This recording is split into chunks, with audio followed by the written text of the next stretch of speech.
Lawton police say Woods' father asked the fraud in street clothes to show him an ID or badge. The suspect told them he was a Washington, D.C. officer, but couldn't produce any identification, so he left the scene. The car pulled in behind him, was flashing its headlights, things of that nature. He was not too far from his residence. He went ahead and drove home, and the car followed him there, obviously seeing that the car he was in, what he didn't believe to be a police car, and why would they be making that kind of a traffic stop. So.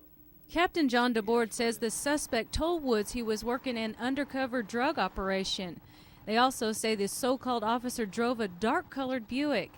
The first sign of fraud, a Washington, D.C. police officer would not have jurisdiction in Lawton.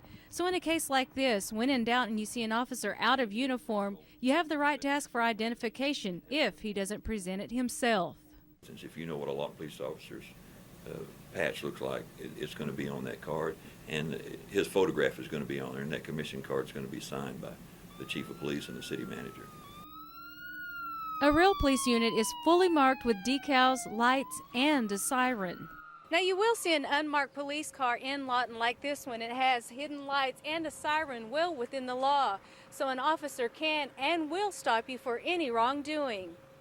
Captain DeBoard says when someone attempts to act like an officer, they're usually up to no good, and you should call the real authorities right away. In Lawton, Neely Soodle, 7 News.